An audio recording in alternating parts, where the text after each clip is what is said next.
Muchas gracias. Muy buenas tardes. Tengo que decirles que para mí es un honor y un privilegio y un placer el poder estar con ustedes en dos exposiciones que han recibido el nombre convencional de la familia bajo ataque. Podrían haberse titulado perfectamente La familia bajo acoso o La familia bajo la ofensiva de la agenda globalista. Le podríamos haber dado distintos nombres a estas dos exposiciones. En la exposición de hoy voy a intentar mostrarles cómo efectivamente la familia se encuentra bajo ataque. Es un plan absolutamente coordinado, no es algo casual. Es un plan a escala internacional y es un plan que discurre de manera creciente y absolutamente peligrosa. Mañana, por el contrario, intentaré apuntar algunas líneas para enfrentarse a ese tipo de ataque. Para poder entender el ataque al que se ve sometida la familia en estos momentos prácticamente en todo el mundo y en las áreas a las que me voy a referir esta tarde, tengo que detenerme, tengo que robarles siquiera 4 o 5 minutos para explicarles lo que es la agenda globalista. Seguramente alguno de ustedes ha escuchado hablar de la agenda globalista o ha escuchado hablar acerca de la Agenda 2030 o acerca del globalismo, y hay gente que de entrada no termina de ver la diferencia entre esa agenda globalista y la globalización. Son dos cosas muy diferentes. La globalización es un fenómeno en virtud del cual nuestro planeta se ha hecho más pequeño. Y, por ejemplo, yo puedo publicar libros en Nashville, en Tennessee, y los pueden comprar en España o en Italia. O ustedes pueden comprar un electrodoméstico fabricado en el Japón o algún tipo de producto agrícola que viene de alguno de los países de Hispanoamérica. En términos generales, la globalización es un fenómeno positivo. Tenemos acceso y posibilidad de adquirir y de acercarnos a partes del mundo que simplemente mis padres, no digo ya mis abuelos, incluso en mi infancia, hubiera resultado absolutamente imposible. Y ese es un fenómeno positivo. La agenda globalista es algo totalmente distinto. La agenda globalista constituye un intento de control de todo el planeta por parte de un pequeño grupo al que nadie ha elegido, ha nombrado, ha designado o ha delegado. Como hay gente que cuando se les habla de la agenda globalista inmediatamente dicen que eso es cuestión de conspiranoicos, es decir, gente que tiene ideas raras sobre lo que pasa en el mundo, tengo que decir que la mejor definición, a mi juicio, de la agenda globalista se encuentra en las memorias de uno de sus impulsores, de David Rockefeller, que se publicaron en el año 2002. Y David Rockefeller dice literalmente esto en sus memorias. Algunos creen incluso que nosotros, la familia Rockefeller, somos parte de una cábala secreta que trabaja contra los mejores intereses de los Estados Unidos, caracterizando a mi familia y a mí como a internacionalistas que conspiran alrededor del mundo con otros para construir una estructura global, política y económica más integrada. Un mundo, si se quiere. Si esa es la acusación, me declaro culpable y estoy orgulloso de ello. La afirmación de David Rockefeller no es decir, bueno, hay gente que la ha tomado con mi familia y dice que en realidad actuamos en contra de los intereses de los Estados Unidos, que somos internacionalistas, que queremos crear una sola estructura, que formamos parte de una cábala secreta que se dedica a impulsar este plan. Bueno, eso es una estupidez, eso no se corresponde con la realidad, eso no tiene punto de contacto con la verdad. Lo que dice David Rockefeller es todo lo contrario. Si esa es la acusación, me declaro culpable y estoy orgulloso de ello. Y eso lo dice al inicio de un capítulo de sus memorias que está dedicado a hablar de organizaciones globalistas en cuya creación él participó, como el Club Bilderberg, como la la Comisión de Asuntos Internacionales, como la Trilateral, etcétera, etcétera. Rockefeller tampoco es que cuente mucho de esto, pero sí da una idea de cómo ha sido una de las figuras claves en esa agenda globalista. La agenda globalista, por utilizar los mismos términos que utilizó en el año 2002, hace 2 décadas, Rockefeller, es una cábala secreta que no se identifica con el país de origen, que tiene metas internacionales y que busca crear una sola estructura en este mundo, que es política, social y económica. ¿Y eso qué tiene que ver con la familia? Tiene mucho que ver, porque la agenda globalista tiene 3 obstáculos para poder imponer su dominio en todo el mundo. El primero es la existencia de naciones. Cuando el propio David Rockefeller dice, nos acusan de que actuamos en contra de los intereses de los Estados Unidos y, por el contrario, somos internacionalistas, está precisamente expresando uno de los pilares de la agenda globalista. Nosotros no creemos en las lealtades nacionales. Podemos tener un pasaporte que sea de una nacionalidad o de otra, pero no creemos en las lealtades nacionales. Nuestros objetivos son internacionales. Y de hecho, por cierto, entre los objetivos de la agenda globalista, uno de los más repetidos en los últimos años es la desaparición de las naciones-Estado. Que hubiera naciones-Estado como Alemania o Estados Unidos o Francia o Inglaterra es algo que pudo tener sentido en el siglo XVIII, XIX y un trocito del siglo XX. No tiene ningún sentido en el siglo XXI. Las naciones como tal van a desaparecer o van a quedar tan debilitadas que en realidad todavía puede que siga existiendo Italia o puede que siga existiendo México o Argentina, pero ya no van a tener ni libertad, ni independencia, ni soberanía. De manera que uno de nuestros primeros objetivos como entidad que se opone al triunfo de la agenda globalista y con el que vamos a acabar son las naciones. El segundo es la familia. ¿Por qué la familia? Por supuesto voy a intentar desarrollar más esto en el curso de la exposición, pero ahora les tengo que mostrar por qué la familia. Aunque, insisto, voy a desarrollar esto más. Fundamentalmente por 2 razones. La gente nace en el seno de una familia. Si efectivamente, como ha dicho hace apenas unas horas el CEO de Pfizer, para el año 2023 queremos reducir la población de este planeta a la mitad, llevo viendo este vídeo desde ayer por la noche de manera constante, porque no me puedo creer que alguien en su sano juicio haya dicho que quiere reducir a la mitad la población de este planeta para el año que viene, pero si efectivamente queremos reducir drásticamente la población de este planeta, la familia es un obstáculo. La gente nace de la unión de un hombre y una mujer, por regla general, y crece dentro de una familia. Y si vamos a acabar con miles de millones de personas que pueblan este planeta y nos estorban, la familia es un obstáculo con el que tenemos que acabar.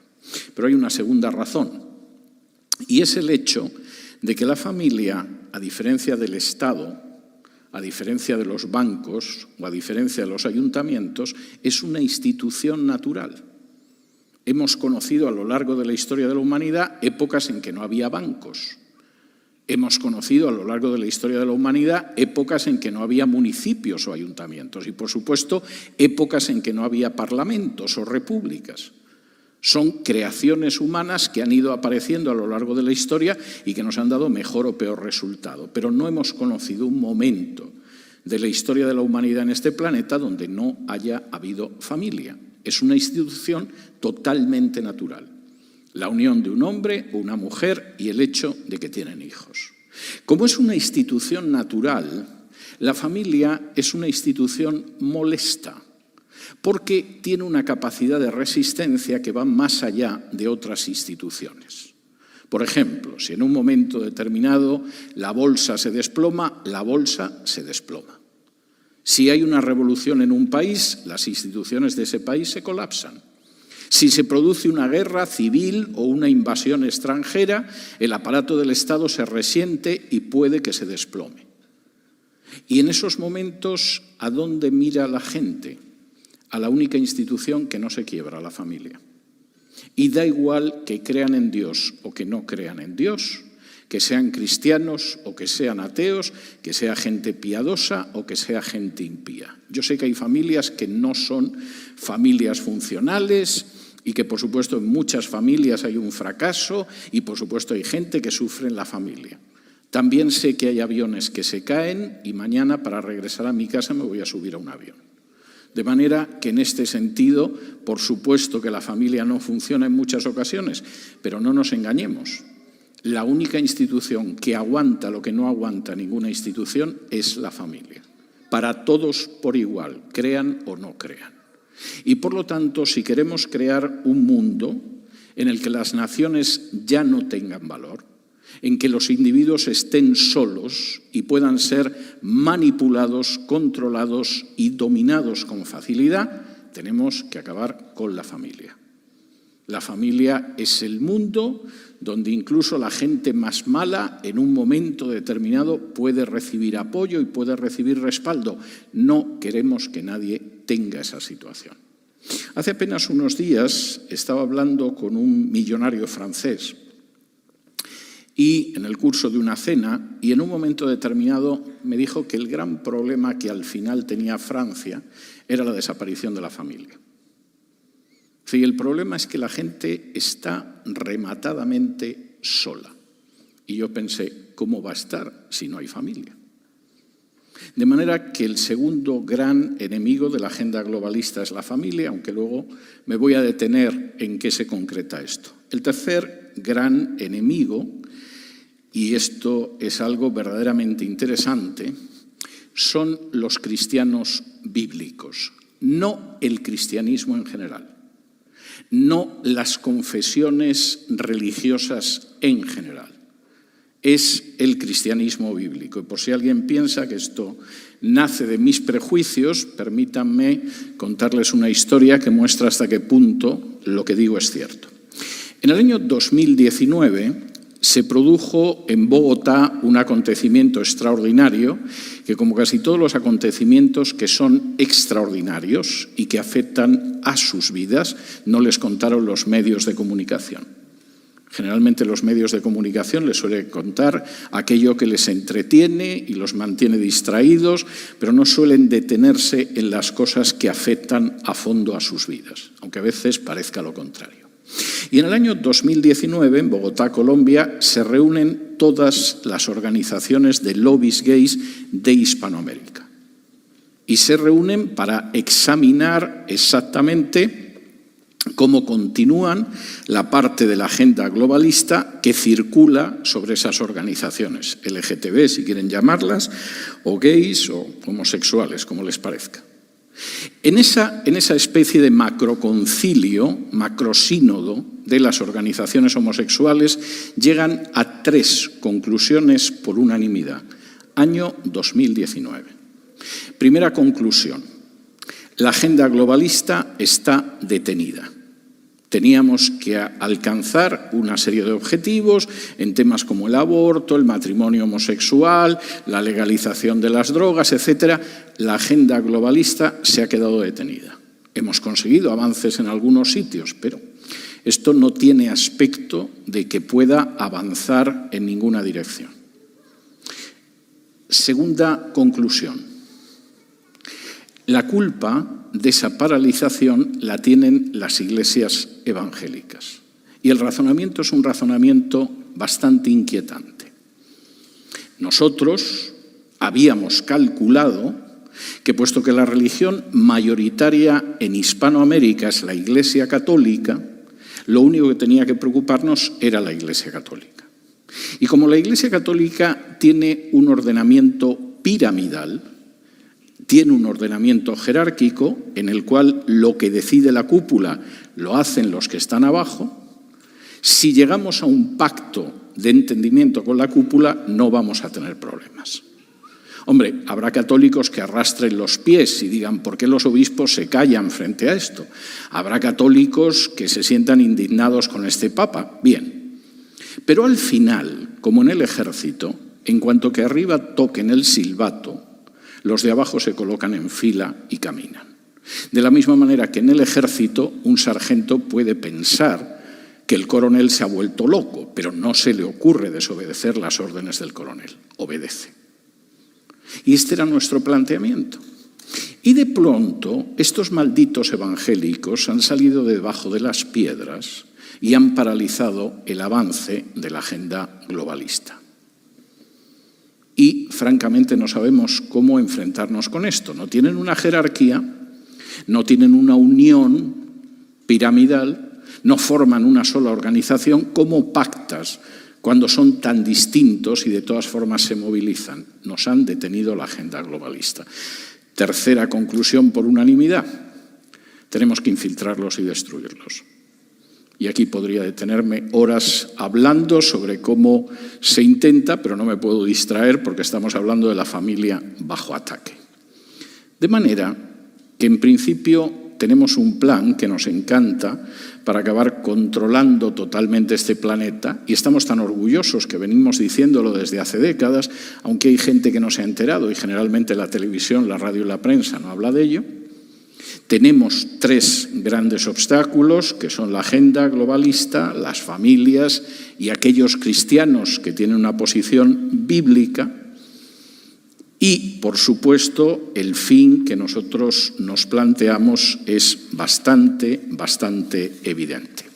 Permítanme ahora, en el resto de la exposición, que les muestre cómo la familia está bajo ataque.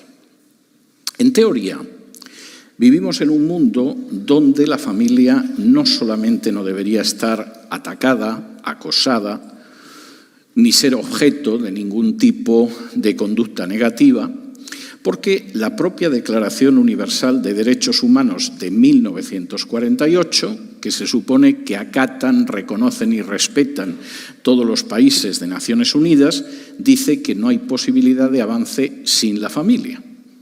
Es una declaración de derechos humanos que quizá ustedes pueden encontrar incompleta e imperfecta, pero desde muchos puntos de vista es muy interesante.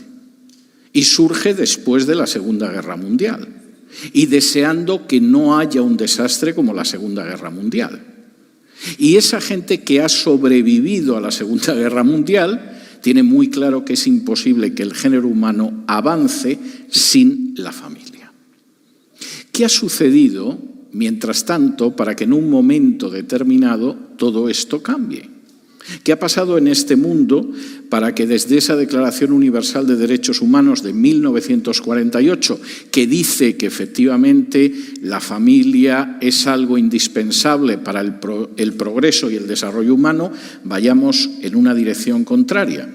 Pues fundamentalmente la toma de decisiones por una élite que no ha sido elegida por ninguno de nosotros, que no ha sido designada por ninguno de nosotros y que no tiene el respaldo seguramente de ninguno de nosotros, pero que han decidido que están por encima de los estados. Durante la presidencia del presidente Nixon y bajo la dirección de Henry Kissinger, que sigue siendo parte de toda esta élite y que hace unos días comentaba en el foro de Davos lo que había que hacer, se redactó el primer documento en el cual se insistía en que había que limitar el crecimiento de la población y impulsar el aborto. El documento fue sometido a la firma del presidente Nixon y Nixon se negó a respaldar el documento. Ya era bastante desgracia que en este país el Tribunal Supremo hubiera dictado la sentencia de Roe versus Wade como para empujar todavía esto más desde la Casa Blanca. Y durante unos años quedó paralizado, pero no crean ustedes que en absoluto desapareció. Posiblemente el hito más importante en cuanto a desnaturalizar la familia se produjo en 1995 en la Conferencia de Pekín. La Conferencia de Pekín supuestamente pretendía hacer valer los derechos de la mujer, pero las mujeres dejaron de ser mujeres para convertirse en género. no había ya un género masculino y femenino. El género era una creación de la sociedad y, por lo tanto, de alguna manera podía haber una amplitud de géneros y esto sobrepasaba lo que era la configuración de la familia. La conferencia de Pekín, de la que seguramente no vieron ustedes mucho en los medios de comunicación, tuvo votos en contra de algunas de las naciones que participaron, sobre todo en lo que se refería a la homosexualidad y a la promiscuidad. Alguna nación, como la República Dominicana, se opuso a que se impulsara el aborto. Consideraron que una cosa era proteger a la mujer y otra muy distinta era impulsar el aborto. Guatemala, por ejemplo, emitió un voto particular diciendo que solo había un género masculino y un género femenino, que no empezaran a crear otro tipo de géneros. Algunas de las naciones empezaron a darse cuenta de que una disposición como la de la Conferencia de Pekín limitaba la soberanía nacional. Fue el caso de Estados Unidos. Está bien que formemos parte de una organización en la que todos queremos colaborar, pero realmente está también que esa organización pueda decidir lo que hacemos dentro de una nación que es libre, independiente y soberana, y algunas naciones no lo vieron así. Y algo verdaderamente revelador: hubo naciones de Asia, África y América, no de Europa, que se quejaron porque en el documento final lo que sucedía era que no había ninguna referencia a la familia. ¿Cómo vamos a proteger a la mujer? ¿Cómo vamos a ayudar a la mujer si al final acabamos hablando de géneros y además la familia ni siquiera es mencionada? Pero era solo el inicio. Fíjense que todavía en esa conferencia de Pekín, donde ya no hablamos de sexos, ni de hombre y mujer, sino de género, todavía en el anexo cuarto hubo quien consiguió meter que el género solo había dos, masculino y femenino.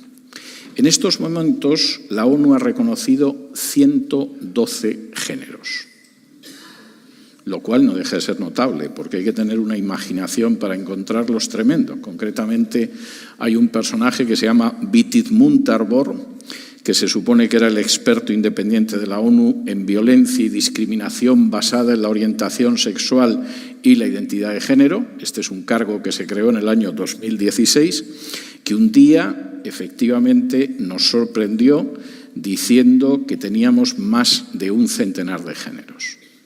Si alguien pensaba que los géneros, pues a lo mejor era mujer heterosexual, mujer bisexual, mujer homosexual y hombre, etcétera. No, hemos llegado hasta 112 y tengo que reconocer que es una auténtica expresión de la imaginación.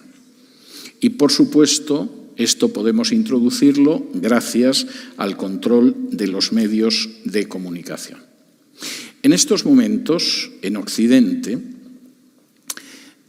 aproximadamente el 90% de la información que ustedes reciben en radio, en televisión, en prensa escrita, en películas de adultos, en series de televisión, en películas cinematográficas, en documentales de animales e incluso en dibujos animados para niños, está en manos de solo 5 empresas.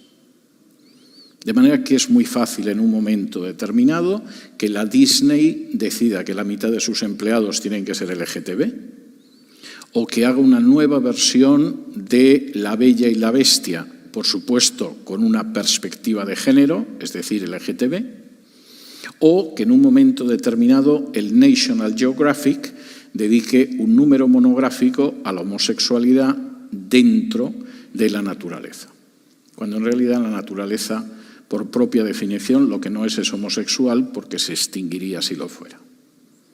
Es muy fácil cuando solo hay 5 empresas que lo controlan. ¿Qué pasa con el entretenimiento? Y, por supuesto, todos consumimos entretenimiento, empezando, por supuesto, por los adultos de la familia, pero siguiendo por los niños. El 90% de la música que consumimos en Occidente está en manos de tan solo 3 transnacionales, con alguna participación de las otras 2. Y esa música, si alguna vez tienen ustedes la curiosidad de contemplar los canales de vídeos musicales, sobre todo de consumo juvenil. Es una música cada vez más tendente a ensalzar los valores de la promiscuidad o del ocultismo y, por supuesto, de la denominada perspectiva de género. No crean que es difícil lanzar una campaña. Lo difícil realmente es no verla, porque está todo en muy pocas manos. Y quizá eso explica que en este país, en los Estados Unidos de América, más del 50% de los americanos piensen que los medios de comunicación no son fiables y que hay que informarse con medios que no forman parte de esas grandes compañías de comunicación. No es que sepan exactamente dónde les engañan, pero algo en su olfato les dice que les engañan.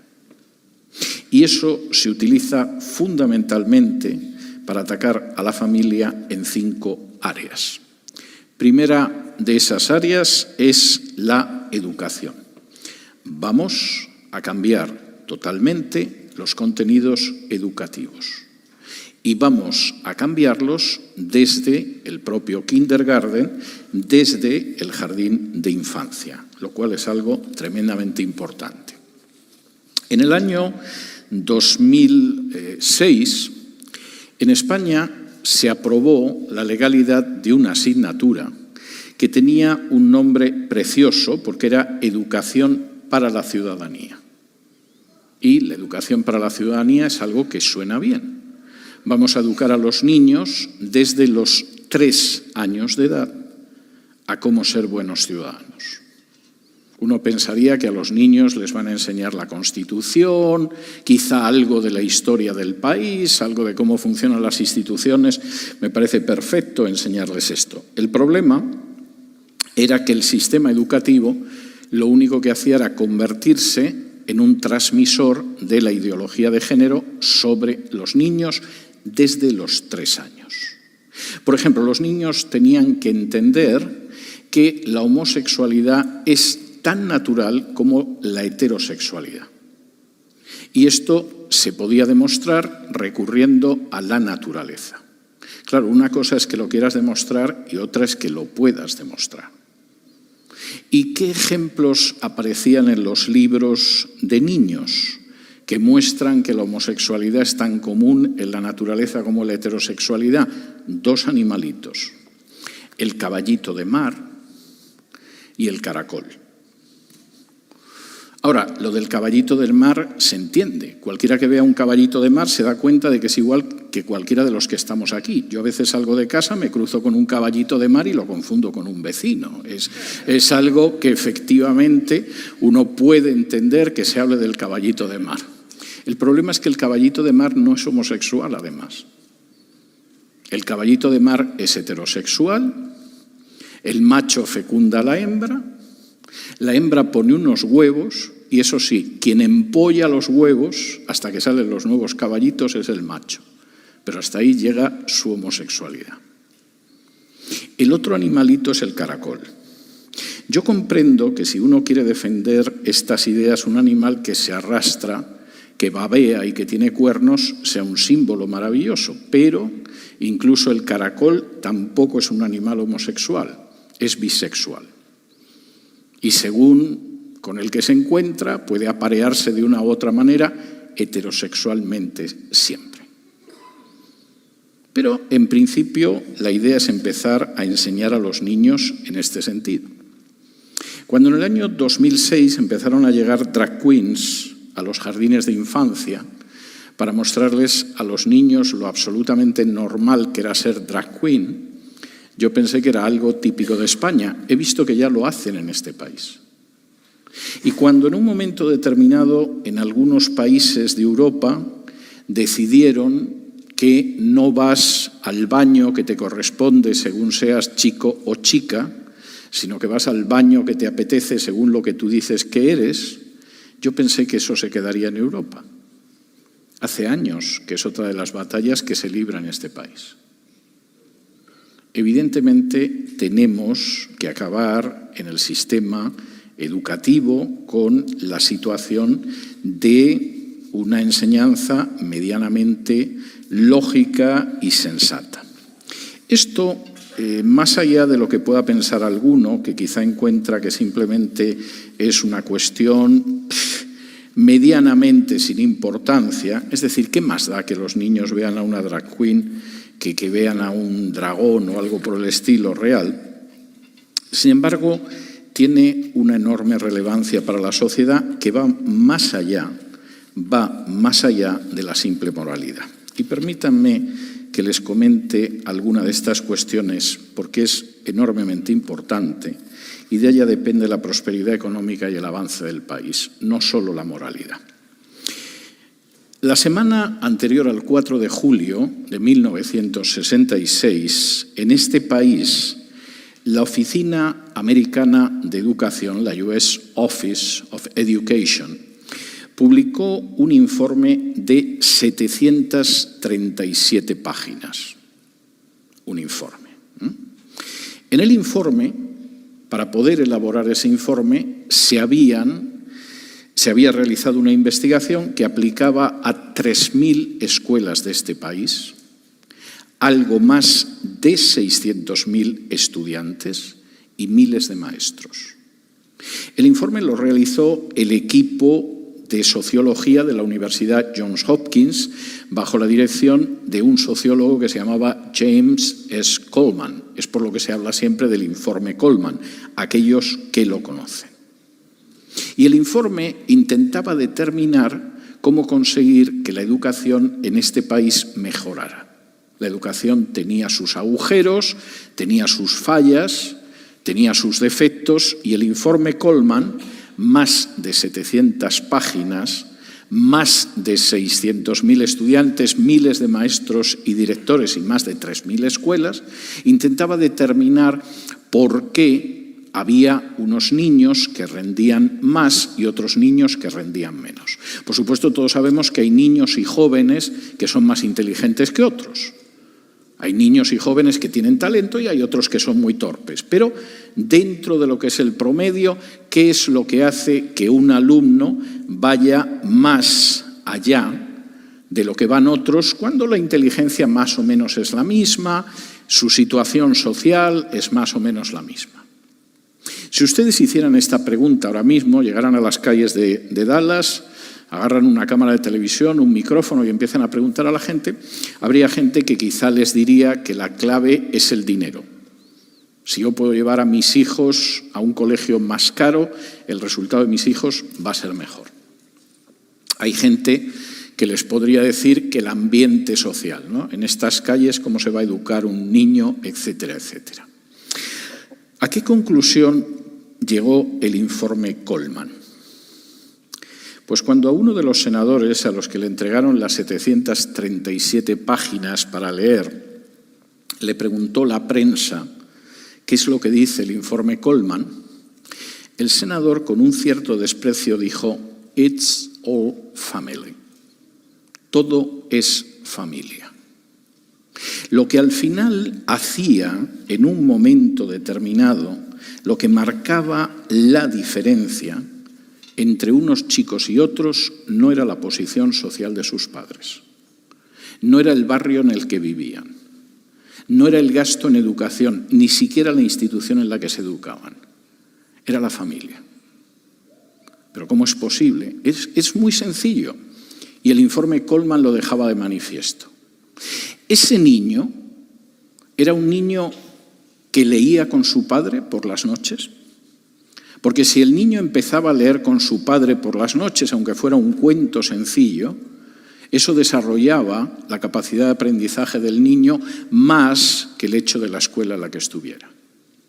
Ese niño era un niño que cuando leía con su padre le podía formular preguntas o el padre le hacía preguntas para ver si había comprendido y el niño reaccionaba, porque si sucedía eso pesaba más que la institución educativa. Ese niño era un niño que, por ejemplo, iba a museos con su padre. Era un niño que, por ejemplo, escuchaba música con los padres y los padres lo educaban musicalmente. Era un niño que, por ejemplo, recibía apoyo de sus padres para empezar a resolver sus primeros problemas matemáticos, sumas, restas, multiplicaciones, divisiones. Eso era lo que marcaba la diferencia. No se ha hecho un informe, ni antes ni después del informe Coleman, tan amplio ni en este país ni en ninguna parte del mundo. Pero, sin embargo, al presidente Johnson le molestó mucho, porque había conseguido convencer al legislativo de este país que se gastara 14.400 millones de dólares en burocracia educativa, y no íbamos a dejar sin gastar 14.400 millones de dólares de los bolsillos de los contribuyentes, simplemente porque alguien ha estudiado la educación, y lo que decide la educación y la calidad de la educación en este país no son los burócratas, sino los padres. La familia es enormemente importante para la educación. Y efectivamente, si se da la circunstancia, como es en este caso, de que la familia en un momento determinado no funciona educativamente, este será un país de asnos mucho más fácil de controlar. Podemos llegar a gastar mucho más dinero en presupuesto, ¿eh? Denle ustedes a un político el dinero de sus impuestos y el año que viene intentará tener más dinero de sus impuestos. Pero eso no quiere decir que el país funcione mejor. De manera que si queremos convertir en una masa ovejuna y fácilmente manipulable la de este país, lo primero que tenemos que hacer es acabar con la familia. Los niños que tienen a los padres cerca para ayudarles en la educación son niños que piensan. Y no queremos gente que piense. Queremos gente que baje la cabecita, contenta, o que grite lo que queremos que griten. Segunda área de ataque: la autoridad parental, especialmente la del padre varón. En España, yo creo que hace más de 40 años que las series de televisión de producción nacional, cuando aparece una familia, no digo cuando es una serie de misterio, un thriller, una serie histórica, pero cuando es una comedia de situación, algunas las proyectan aquí en canales latinos, o sea que las pueden ver, la familia siempre tiene el mismo esquema. La madre es buena pero histérica, es decir, es una madre que es buena, quiere a los niños pero bastante histérica. El padre es un imbécil total y absoluto.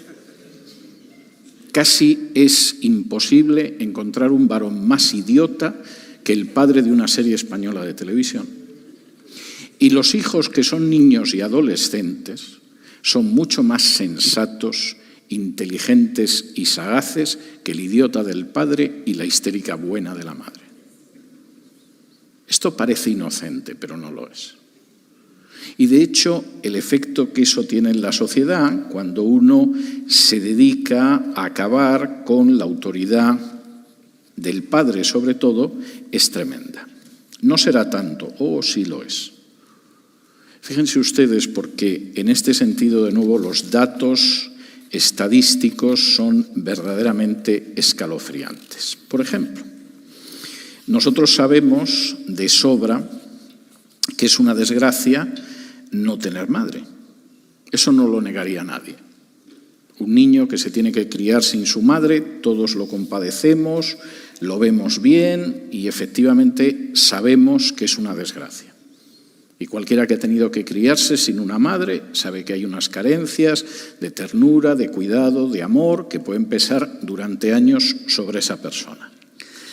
¿Qué pasa cuando la persona sin la que se crían es el padre? Pues lo sabemos. Por ejemplo, no existe, por regla general, la ley y el orden en la casa. La madre puede que grite a los niños, que de vez en cuando los castigue, que intente disciplinarlos, pero en términos generales, la idea de disciplina, de ley y orden en la casa desaparece en la inmensa mayoría de casos. ¿Y eso qué significa?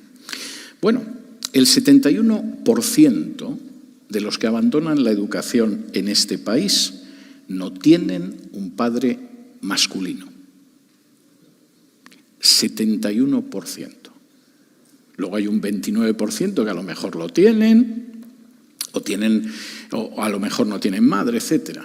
Pero si tú no tienes un padre varón, que sepas que puedes formar parte del 71% de los que abandonan en high school la educación en este país. Debe de haber alguna diferencia entre tener o no tener un padre varón. ¿Qué pasa con la delincuencia? El crimen juvenil, incluyendo crímenes violentos, como puede ser atracos, homicidios o violaciones, realmente marcan una diferencia si no hay padre varón. El 85% de los jóvenes que están en prisión no tuvieron padre varón o el padre varón fue ausente. 85%. Y por supuesto, eso no termina en la adolescencia. De pronto no es que cumplas los 18 años, has estado en un correccional por intentar violar a una compañera de high school o por robar un automóvil, pero pasas los 18 años y ya esa proporción desaparece en absoluto. Lo que sucede es que siguen formando un porcentaje aplastantemente mayoritario de la gente que acaba en una prisión como adultos. Tener un padre varón y que la familia funcione no es ninguna tontería para la paz social. También son niños más violentos y más inseguros. La sensación que uno tiene de que papá te va a proteger, si tengo un problema, yo sé que voy a mi papá, tengo 5, 7 o 13 años, pero mi papá me va a ayudar y me va a proteger, no existe. ¿Y cómo reacciona un niño que no tiene la protección de su papá? Convirtiéndose en más agresivo, porque está inseguro. De manera que cuando llego al patio del colegio empiezo a repartir bofetones y patadas para crearme la sensación de que tengo la seguridad que no recibo porque no tengo un padre varón. Acabar con la autoridad del padre varón tiene un coste, como verán ustedes. ¿Y qué pasa en el caso, por ejemplo, de la droga? Pues ya se imaginarán ustedes que cuando papá no está en casa o no tiene la autoridad que tiene que tener como papá, el consumo de droga y de alcohol aumenta. ¿Y qué pasa en un momento determinado con aquellos que viven en las calles, con los homeless? El 90% han crecido en un hogar sin padre varón. 90%. Bueno, pero esto pasará con los chicos, ¿no? Claro, los varones no tienen un papá que es varón y claro, esto a los niños los desconcierta, pero las niñas seguro que son más independientes, seguro que en fin se reafirman porque no tienen un varón que esté acabando con su libertad, etcétera, etcétera, etcétera. Para las niñas es una desgracia no menor que para los niños. Es más, las niñas añaden otras cosas. Por ejemplo, cuando falta el papá varón, los casos de promiscuidad y de embarazo infantil antes de los 16 años se disparan. Se disparan, por supuesto, las enfermedades de transmisión sexual y se dispara algo que verdaderamente es patético cuando uno lo contempla, pero que no lo puede negar. Y es el hecho de que acaban siendo explotadas por varones adultos porque no tuvieron un varón adulto en casa. De manera que si alguien piensa que la familia no se mueve en terreno peligroso, en el terreno de la educación, debería saber que pasa por aguas peligrosas, pero que eso lo pagamos todos.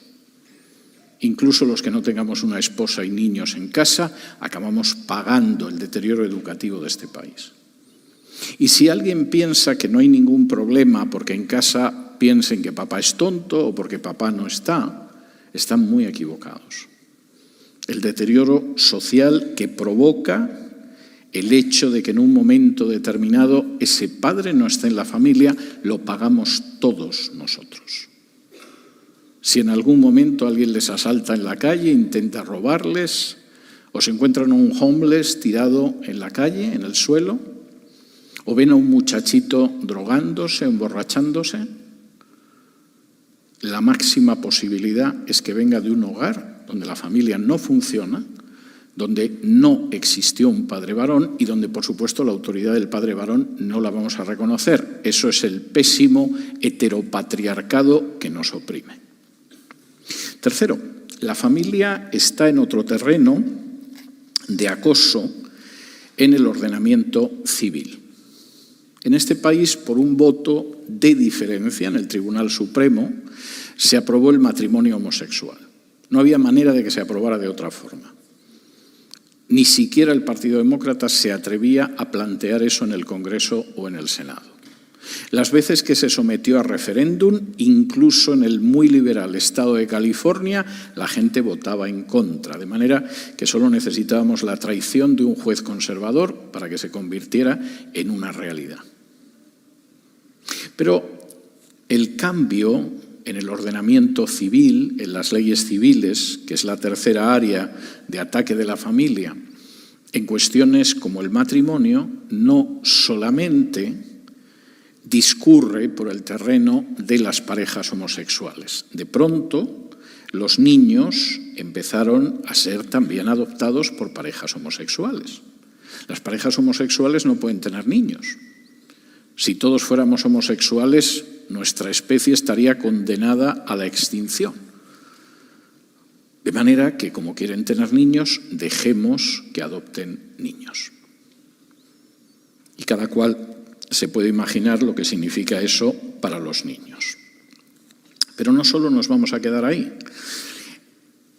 Puesto que hemos decidido que hay familias que no son familias, pero las vamos a llamar familias, ¿por qué no quitamos a las familias sus niños? Por ejemplo, ¿por qué no vamos ampliando los motivos en virtud de los cuales podemos quitar a unos padres sus niños? Claro, en algunos casos esto parece lógico, ¿no? El papá golpea a la mamá es una alcohólica, tiene una hermana más mayor que se pasa drogada 24 horas al día, parece que el niño tiene que ir a un hogar de acogida. Parece. Es verdad, hay casos que seguramente es la única solución. El problema es que cada vez se ha ido ampliando más en Occidente los supuestos para quitarle los niños a los padres. Y como estas causas siempre son causas tan nobles y tan desinteresadas que proporcionan mucho dinero, la situación en la que estamos es en cómo quitamos los niños a los padres y lo convertimos en un negocio. La gente que esté familiarizada con mi canal de televisión, con cesarvidal.tv, sabe que uno de los programas del fin de semana se llama La Mafia Feminista. No es un programa con ese título para hacerte popular en ciertos medios. Y quien lleva esto es una periodista que se dedica a investigar todos los abusos, siempre muy lucrativos económicamente, no solo de las feministas, sino de la ideología de género. ¿Y saben ustedes cuál ha sido uno de los últimos hallazgos que ha hecho? El gran negocio que es quitarle los hijos a los padres. Y uno diría, ¿pero por qué? Es muy sencillo. Conseguimos que padres que no nos gustan, porque van a una iglesia, porque de alguna manera pensamos que podemos quitarles sus hijos, entregamos esos hijos a una institución que recibe dinero por ocuparse de ellos. Y a veces se ocupan de ellos. Pero a veces simplemente compran a los niños los zapatos, los pantalones, las faldas con que tienen que vestirse, los libros de texto que necesitan, los lápices y los cuadernos para educarse. Y una vez que hemos recibido el dinero público que ha costado eso, vendemos de segunda mano y el niño va descalzo y va vestido de harapos. ¿Eso pasa en África? No. Eso pasa en Europa Occidental. Y pasa de manera masiva. Pero es un gran negocio quitar los niños a los padres. En un país que supuestamente es una democracia, como es el caso de España, estamos descubriendo redes donde quitan los niños a los padres porque son evangélicos. Y cuando encontramos el primer caso pensamos esto es un abuso y un error.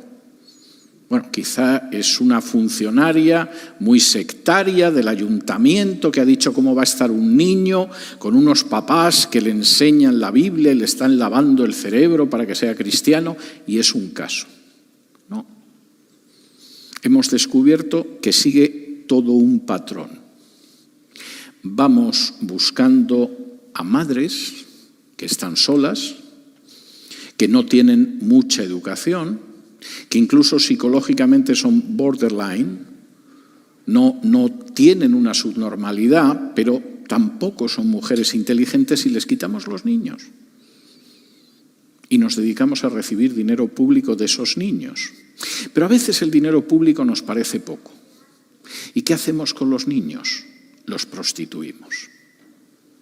Simplemente esos niños a los que vamos a cuidar en contra de sus papás evangélicos o sus papás no evangélicos, pero hemos sustraído esos niños de la familia, los ponemos a disposición de depredadores sexuales. Y ustedes dirán, ¿eso lo ha visto usted en una película? No, eso lo he visto en distintos países europeos. Poco antes de estallar la crisis del coronavirus, en Alemania hubo que descubrir cómo toda una red de prostitución de niños que supuestamente eran mejor tratados porque se los habían arrancado a sus padres, llevaba actuando desde hacía más de 30 años y iba desde el canciller alemán hasta el alcalde de la ciudad más importante de Alemania. ¿Casualidad? ¿Por más de 30 años? Sucede en España. Sucede en otros sitios. ¿Y cómo podemos hacer eso? Pues lógicamente atacando a la familia. En el momento en el que decidimos que tenemos absoluta libertad para educar a esas criaturas como nos parece y no como piensan sus padres. En el momento en el que llegamos a la conclusión de que los padres, especialmente el varón, no tiene por qué tener la más mínima autoridad sobre esas criaturas. En el momento en el que llegamos a la conclusión de que podemos trastornar las leyes civiles y ya la familia y el matrimonio va a ser lo que nosotros queramos, no lo que es naturalmente, pues evidentemente también la tutela de los niños queda en nuestras manos. Y podemos quitárselos a los padres y podemos en un momento determinado entregarlo a instituciones y en un momento determinado también podemos prostituirlos. Y además, no solo eso, vamos a hacer que puedan hacer lo que queremos que hagan en contra de sus padres. Esta semana, el Tribunal Supremo de México decidió que niñas de menos de 16 años pueden abortar y los padres no se van a enterar. En otras palabras, la autoridad de la familia queda totalmente triturada por la legislación civil. Ahora, fíjense en esto porque es importante. Si ustedes en un momento determinado tienen un niño y la maestra decide llevarles a un museo a ver una exposición, etcétera, etcétera, y en esta zona, por cierto, hay varios museos muy interesantes, por regla general, la escuela te pide un permiso firmado para que tu niño vaya a ver un museo.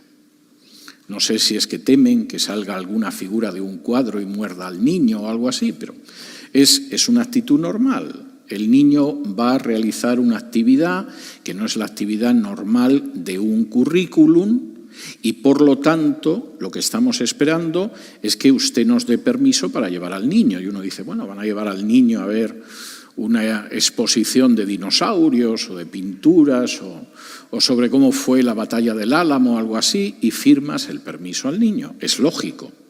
Es tu hijo, es tu responsabilidad y tú decides. Pero si se da la circunstancia de que la niña decide abortar, si se da la circunstancia de que de pronto tu hijo Charlie ha decidido con 8 años que en realidad es Charlotte, entonces no puedes hacer nada con ese niño. Es más, es que no te van a informar. O si te informan es para decirte que, por supuesto, tu hijo le pueden bombear hormonas para ser una cosa distinta de lo que es, de manera totalmente irreversible, con efectos terribles sobre su salud, pero no puedes hacer nada para impedirlo. Ahora, esto no es ninguna tontería. Cuando de pronto la legislación civil decide que un niño puede cambiar de sexo sin permiso de los padres, la legislación civil, sus maestros, los que le bombean hormonas, no te dicen que su posibilidad de suicidarse se multiplica por 8. Y que efectivamente una criatura que recibe tratamiento de cambio de sexo tiene 8 posibilidades más de suicidarse que los niños que no lo reciben. Y estadísticamente está demostrado. Pero ¿por qué te lo vamos a decir? Si en realidad no queremos ni siquiera que sepas que tu hija, que puede tener 14 años, va a abortar. De manera que obviamente en el terreno del ordenamiento civil, la familia también está bajo ataque.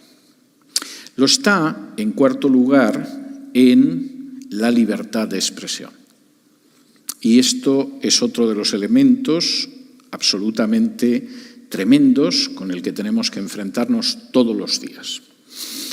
Todas las situaciones que estoy narrando, que son reales, que se dan en países que se supone que son los más cultos, civilizados y prósperos del globo, y que incluyen algunos de los estados de este mismo país, son situaciones que si simplemente nos las hubieran contado, no voy a decir hace 10 años, incluso hace 5, 6, 7 años, nos hubieran parecido una locura.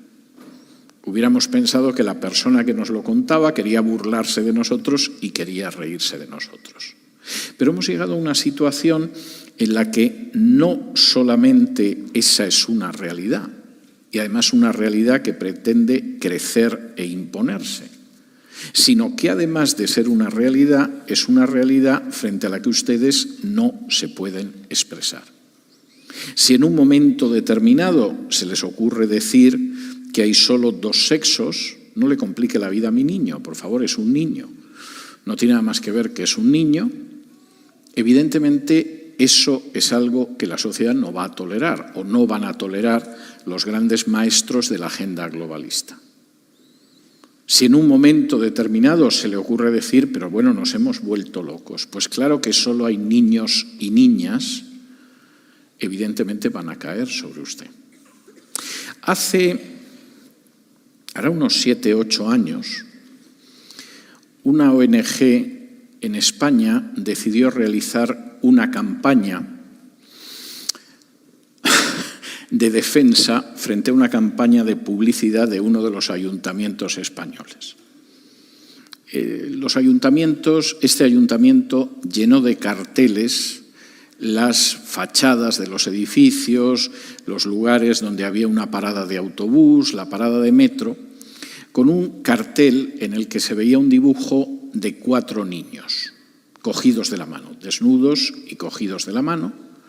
Entonces se veía un niño de pelo corto, con un pene, a su lado una niña de pelo largo, con vagina, al lado lo que se supone que era un niño con vagina, y porque llevaba el pelo corto, y luego una niña que efectivamente, ya me he liado, pero se supone que también era una niña aunque tenía pene. Y el cartel decía, hay niños que tienen pene y niños que tienen vagina. Hay niñas que tienen pene y niñas que tienen vagina. Esto es algo tan ridículo que parece mentira que se pueda gastar el dinero de los impuestos en ello. Y una organización pro familia y pro vida decidió hacer una campaña con un autobús. Y en el autobús había un letrero que decía, los niños tienen pene y las niñas tienen vagina, que no te engañen. Bueno, que a estas alturas estemos discutiendo lo que tienen los niños o las niñas ya es una señal de hasta qué punto esta sociedad está empezando a estar muy enferma. De manera que colocaron eso en el autobús y iban recorriendo las calles de España con el autobús para que nos enteráramos de que los niños tienen pene. Es algo delirante. Acabaron procesados por un delito de odio. ¿Y cuál era exactamente el delito de odio? ¿Señalar que las niñas tienen vagina? Y esta es una situación en la cual, por supuesto, existen las famosas leyes contra la discriminación de género que también paga la familia. Las primeras leyes de ideología de género, todas ellas antifamiliares, fueron leyes que buscaron fundamentalmente legalizar el matrimonio homosexual, legalizar la adopción de niños por parejas homosexuales, en algunos países imponer el aborto o ampliar el aborto. La segunda oleada de leyes es mucho más peligrosa, porque son las denominadas leyes contra la discriminación por razón de género. ¿Qué significa eso? Bueno, Gilberto, que tiene tareas de carácter pastoral, está un día sentado tranquilamente en su despacho y de pronto entra el director del coro. Esto es un ejemplo, espero que nadie se lo tome a mal, pero entra el director del coro y le dice: mire, pastor, el hermano Raúl y yo hemos decidido casarnos. Hemos empezado nuestra relación, nos vamos a sentar en la primera fila y a la vuelta de unos meses esperamos que usted nos case. O, de pronto, entra una hermana y le dice: mire, pastor, la hermana Luisita y yo somos novias y a partir de ahora no vamos a ocultar nuestro amor, vamos a entrar en la iglesia tomaditas de la mano, nos sentaremos en la primera fila para que la gente lo vea y usted nos va a casar. Y Gilberto, que en ese momento mira a ver si hay una cámara oculta y es un programa de televisión para luego reírse de él, de pronto se da cuenta de que es verdad y se siente inquieto y intenta manejar esta situación pastoralmente, todavía. Porque en España a Gilberto le podrían meter en prisión si no las casa a las dos chicas o a los dos chicos. Y en algún país, todavía se supone que más civilizado que España, en la Unión Europea, podrían encarcelarle por un periodo más amplio. En España primero te multarían, luego verían si te cerraban la iglesia, etc. Y en un momento determinado, si no estás dispuesto a casar a estas personas, evidentemente las estás discriminando por razón de género y el peso de la ley va a caer sobre ti. Y las normas contra la discriminación por razón de género cada vez son más duras. Y esta es una situación absolutamente real. La libertad de expresión es algo que cada vez es más difícil dentro de esa situación. Cuando en España, en el año 2006, se aprobó el matrimonio homosexual, las voces que nos enfrentamos con ello, seguramente con los dedos de la mano sobraban dedos a la hora de contarlas, en público. Hace un par de años, una amiga mía, muy buena amiga, que por cierto es lesbiana, me contó que había tenido una entrevista con el que entonces era presidente del gobierno, José Luis Rodríguez Zapatero, y que el presidente del gobierno le había dicho que lo que nunca me iba a perdonar era que me hubiera opuesto al matrimonio homosexual, en público y desde los micrófonos de la radio. Y en un momento determinado le dijo: mira, yo a César Vidal le puedo perdonar que no estuviera de acuerdo con la economía que yo llevaba. Bueno, él lo ve de otra manera. Le puedo perdonar que no estuviera de acuerdo con la política internacional que yo llevaba, que no le gustara que yo me llevara bien con Evo Morales y con Chávez. Bueno, lo puedo entender. Pero no le voy a perdonar jamás que me pusiera 2 millones de personas en la calle protestando en contra del matrimonio homosexual. No se lo voy a perdonar nunca. Y esto se lo decía a mi amiga más de década y media después de los hechos. Y realmente esa es absolutamente la situación. La familia no tiene derecho a expresarse con libertad y cada vez vamos a hacer lo posible porque sea así. Las iglesias que no se enteraron de eso en el 2006 y se durmieron, pensaron que se había terminado. Vamos a dar una imagen de que somos ilustrados, tolerantes, no vamos a decir nada en contra del matrimonio homosexual, esto se acaba aquí. Pero al cabo de muy pocos años aparecieron las leyes contra la discriminación por razón de género. Y de pronto los pastores que habían callado se dieron cuenta de que podían ir a la cárcel. Y yo me pasé buena parte del verano pasado reformando las constituciones de iglesias en España para que si de pronto aparecía la secretaria del pastor con su novia y quería casarse, el pastor no fuera a la cárcel. La familia está bajo ataque también en la libertad de expresión. Y quizá no somos conscientes, pero es real. Quinto y último. Subrayo lo de último porque supongo que les dará un cierto alivio saber que estoy concluyendo. La familia no solo se encuentra en una situación de ataque a partir del sistema educativo. No solo se encuentra en una situación de ataque porque hay que destruir el orden familiar y la autoridad parental y sobre todo la autoridad del padre. No solo está en una situación de ataque porque el ordenamiento de las leyes civiles embiste contra la familia y no solamente está en una situación de ataque porque además se ve acosada en la libertad de expresión. La familia está acosada y está atacada también frente a la violencia familiar. Y uno dirá, ¿pero cómo? Permítanme de nuevo que lo explique porque son otras leyes que en algún caso, por supuesto, existen en distintos países europeos. Hay intentos de que existan en países de Hispanoamérica y hay estados aquí en Estados Unidos que lo están planteando.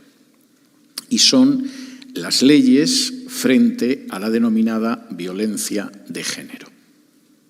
Ahora, ¿qué significa esto? Bueno, pues miren, es muy sencillo. Supongamos que esta pareja de aquí, que yo espero que sea muy armoniosa porque están tomados de la mano, en un momento determinado entraran en una situación de erupción dentro de casa que llegara al insulto e incluso a los golpes. Si en un momento determinado él le diera un sartenazo a ella en la cabeza o ella a él, el castigo sería el mismo.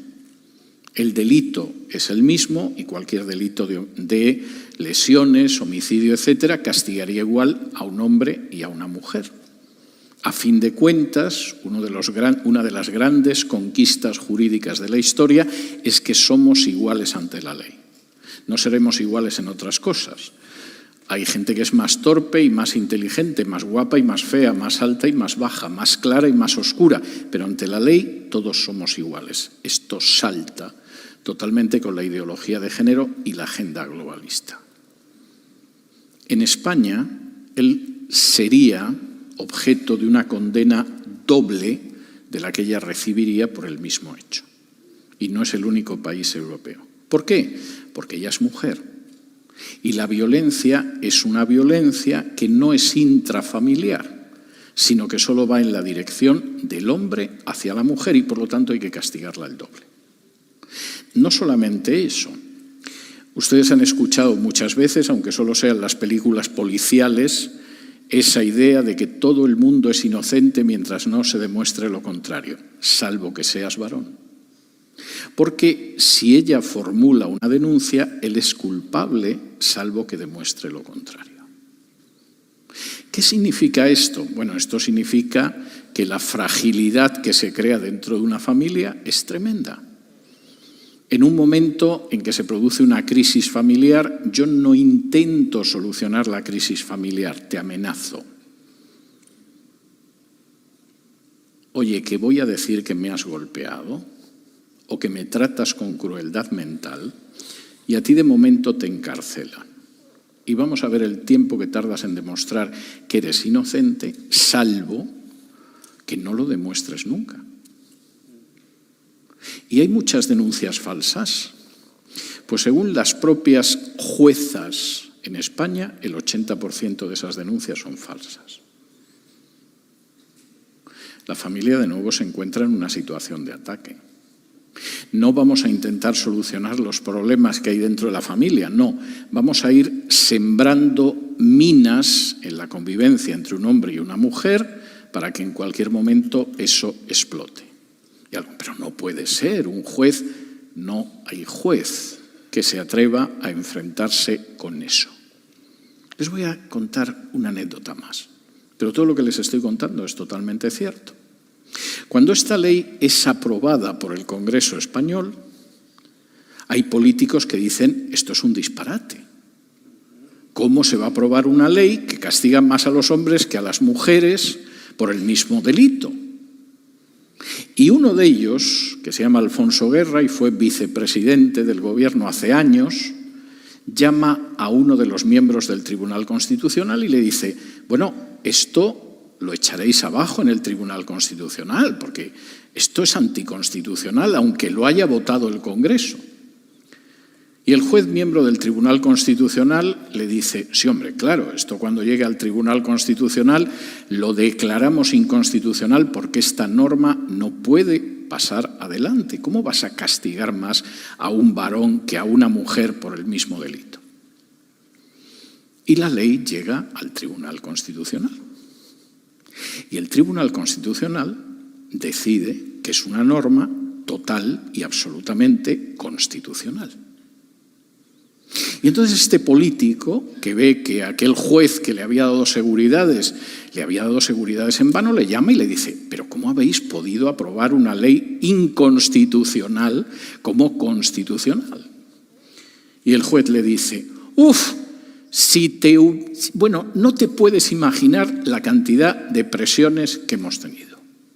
En otras palabras, si la presión social de determinados lobbies es suficiente, no hay ninguna salvaguarda ni ninguna protección en la ley ni en la Constitución. Y alguno podría decir, bueno, pero eso pasa en España, que ya se sabe que es un país del sur de Europa, que tiene muy buena comida, un sol extraordinario. Eso ha pasado en este país.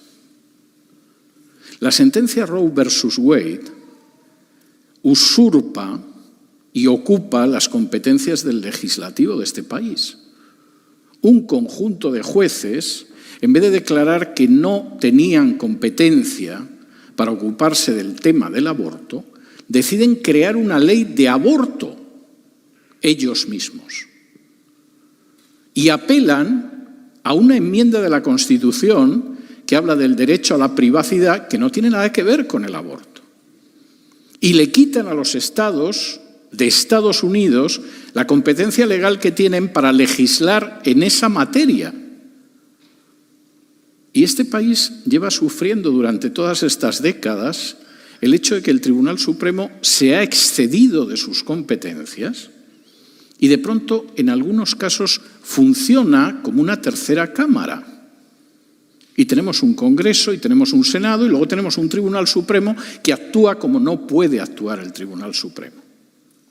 Y cuando de pronto hace unas semanas se produce una filtración y sabemos que hay una mayoría ahora mismo del Tribunal Supremo que quiere volver a poner las cosas en orden constitucionalmente como eran a inicios de los años 70, se produce toda una opinión en el sentido de no, en absoluto, no podemos volver a la constitucionalidad. El Tribunal Supremo tiene que seguir siendo una tercera cámara. Y aparece una de las juezas del Tribunal Supremo, que está en el Tribunal Supremo porque es hispana y mujer, para los que no se hayan dado cuenta, que dice, no podemos echar atrás la sentencia Roe versus Wade, porque la gente va a pensar que tomamos las decisiones no de acuerdo con la ley, sino de acuerdo a nuestra visión política. Pero es que alguien duda de que es así. Es que alguien no ha visto que cada vez que se nombra un nuevo juez para el Tribunal Supremo en este país, se organiza la de San Quintín porque todo el mundo sabe lo que se pretende con eso y no es precisamente que se sirva la justicia hasta los últimos jueces. Esa es la realidad que vivimos.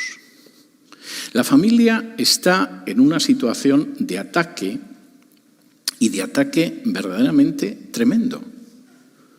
La familia está siendo atacada para que no pueda ser el lugar donde finalmente la educación hace que una sociedad sea una sociedad libre y próspera.